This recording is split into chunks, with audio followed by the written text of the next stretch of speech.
Hey there, it's Anna. Welcome to the garden. Today I wanted to sit down and talk about all the seeds that I am going to be planting in July. Some of these are going to be started outside in the garden, and some of them I'm going to actually start inside for the fall garden, because even though it's right in the middle of summer, it is actually time to start planting and starting seeds for fall. If you're in my area, I'm in zone 7A in Virginia. So my last frost date is right around the end of October, somewhere around Halloween. That gives me about 120-ish days, right around there, until my first frost. So plenty of time to get a few things going. And that is what I'm going to get started here. So I pulled out a few seeds. I don't have this in a whole lot of order. I'm just gonna talk through what I'm growing, and then I'll talk to you about what I'm starting for the fall garden as well. A few of these are going to be for containers, and starting with beans. So I have had a little bit of a hard time with beans in the past. I get a lot of spider mites and aphids that just kind of go after the plants pretty hard. But I bought a bunch of seeds a couple years ago, and so I figured I might as well just use them and see if I can get a little bit of a harvest. I have some royalty purple pod. This is a bush style bean because these are going to be in containers. This French mescot. I don't speak French. I have two kinds of French beans, a French one and then another bush bean that's yellow. I like to go for just fun varieties and fun colors because I have a very small urban garden here. I'm not producing, huge harvests of beans for, let's say, freezing or canning. These are really just going to be fun little things that I can add to dinner or on salads or something like that. And so having some pretty beans like these yellow and the purple bush beans will be great for that. And then this one is really nice and grows really well in a container. It's specifically designed to grow in containers. It is pretty disease resistant and has really heavy yields, and I have had good success with this variety. And so I wanted to make sure to grow that and then just pop in a few of these colored beans just for fun. These are, let me see, approximately 54 days to harvest on most of them. Yeah, 54 days. So that's perfect. I have plenty of time for that. And if I stay on top of the pests, I'm hoping that I can actually get a good harvest before I run into trouble with any spider mites or anything like that. I'm also going to start some corn right now. So for me, this is definitely not going to be for production of corn cobs, but this is for my fall decor. I want to have some kind of corn stalk, even if it isn't super tall, full-size corn stalks. I'd like to have a few in my fall displays out here in the garden. I'd like to kind of get some pumpkins and things and do some fall decor. So I'm actually going to grow these in containers, which will probably stunt the corn as well. I have grown corn super successfully in containers. I think it's actually really beautiful. They're beautiful plants. And they just stay a little shorter, and you don't really get the huge corn cobs. Maybe if you had a big enough container, you could really get a full stalk of corn. But I find that mine usually stay around 3 to 4 feet, and then the corn cobs just never really fully mature. They're still beautiful. I've used them as centerpieces in containers, and it has that really pretty kind of grassy look. Really beautiful. So I picked a couple more decorative style corns. This is a Seneca red stalker corn. So the actual stalk of the plant is gonna be a deep burgundy red. And I think that'll be really pretty, again, for fall decor. And then also the broom corn, which if this can actually grow tall enough to get the plume on top, it'll be gorgeous. I grew broom corn in our community garden plot last year, and it creates these beautiful frilly tops. I guess they were used to make brooms. Back in the day, those brooms that you see were made from broom corn. So we'll see if it actually matures big enough to get kind of some of those plumes, but I think it'll be really beautiful, for fall decor. And so those will all be started outside in containers. Now I'm gonna start a few things outside, kind of in basically plug trays, to get ready to plant into the fall garden itself. And so I'm going to start some peppers actually, and these will do great in this heat as far as germination. We're in the high, 80s, 90s here in July. And so these are the ornamental pepper black pearl. So you often see these kind of peppers. They start showing up at the garden centers like around Halloween. They're really fun for those fall Halloween containers. Not an edible pepper as far as I know, just decorative. Yeah, it says ornamental on here. So I'm gonna start a few and see if they will mature in time for like October season. I'm not sure if I really, doesn't say how many days to maturity. I'm not really sure I have time because peppers do kind of take a little bit of time to get going. I probably should have started them like maybe a month or two ago, but I figure, it's really hot right now, so hopefully they'll just get started and go crazy.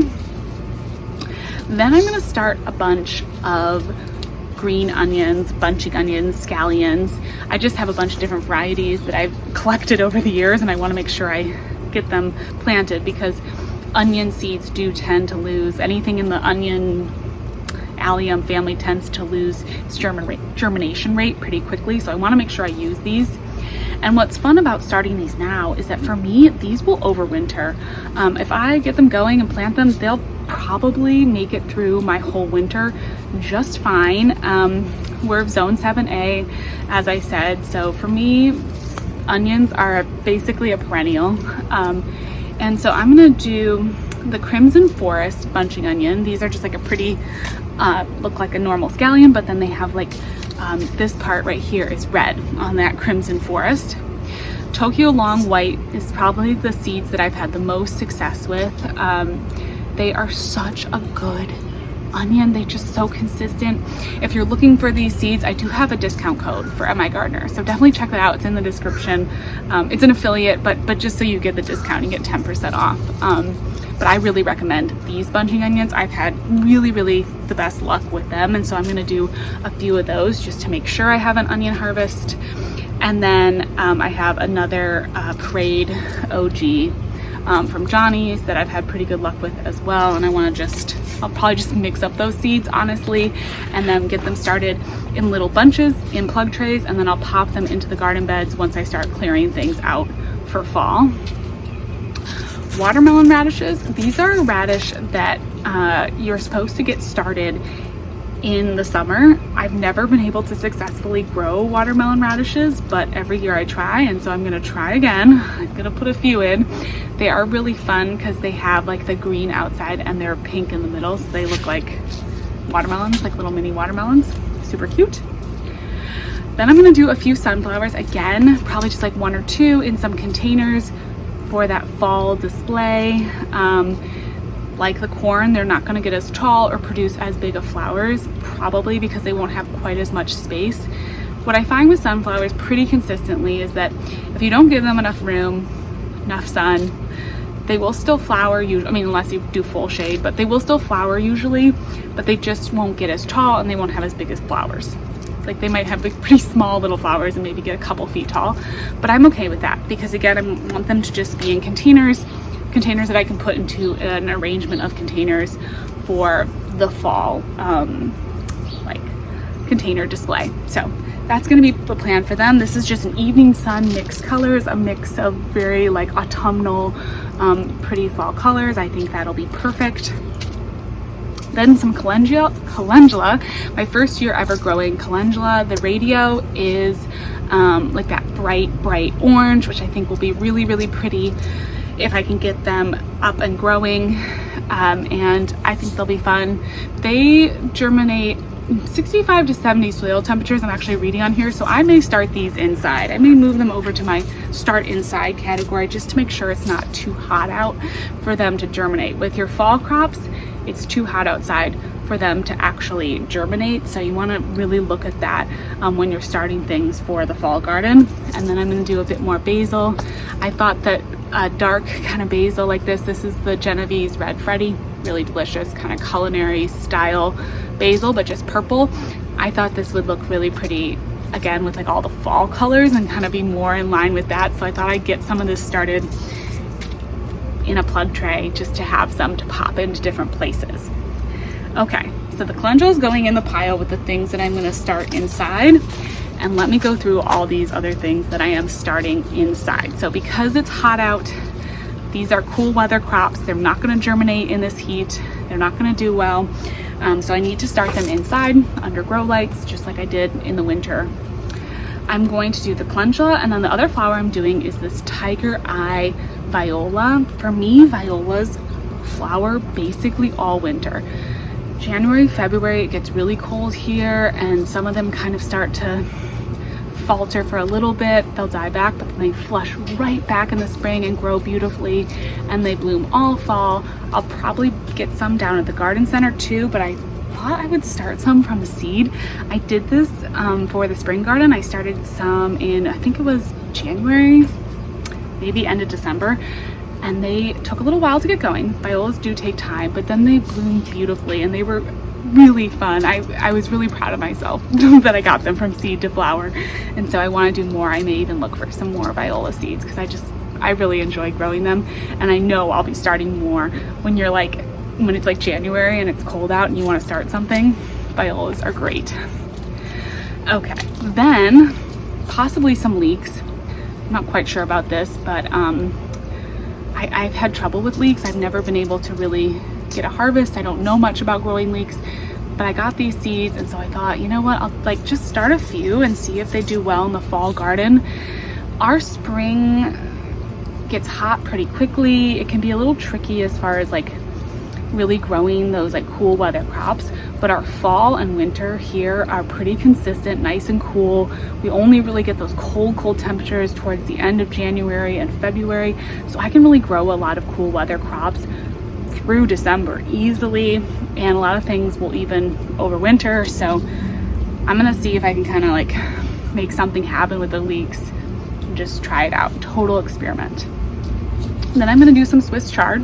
I have a bunch of Swiss chard growing in the garden right now. It'll probably keep growing all through the winter till next spring and onward. Swiss chard is amazing because it's a green that grows in the heat as well as in the cool temperatures, which is just fabulous. I use it any way that I would use spinach. I use it in salads, on sandwiches. I wilt it down and put it into dishes, anything. So it's a really good option if you're in a hot, humid climate like me and you don't have, space to, or the temperatures, I guess, and space to get that spring garden going, and your lettuce is going and bolting, going to seed really quickly. Try some Swiss chard. We haven't bought greens from the grocery store in months because we just harvest the Swiss chard and use it for everything. So the two varieties that are growing best for me this year are what I'm going to start some more for the fall garden and to keep my Swiss chard harvest going are the Swiss chard Ford Hook Giant. Beautiful. It has a white stem, so it's not as flashy as some of them, but it's really huge. It is giant, and it's growing super well for me. And then I also have Ruby Red, which has a red stem and is really pretty and very healthy, doing really, really well. So both of those I'm gonna get started. Then I'm gonna do some arugula. I'll probably just start these in some little seed cups, seed trays, just a few plants, and let them kind of grow up and do baby greens, and then I'll just harvest the biggest greens around the outside, and that's the plan for how I'm gonna utilize arugula. But arugula is my favorite. I love it. It's my absolute favorite green. So I always grow arugula, and these are just two basic varieties from a couple random brands. But have to have arugula in every garden. Then I'm gonna do some kale. I have lancenato kale and feathered frills. My favorite kale is dazzling blue kale, but when I can't get that, I just had these 2 packets. I thought the feathered frills would be a pretty interesting texture, and because I do like to make my garden look aesthetic and interesting, I thought I would grow some of that just to be pretty. And then the lancenato kale is kind of a classic. It's like those long, thin blue stems. Dinosaur kale, I think it's either the same variety or very close.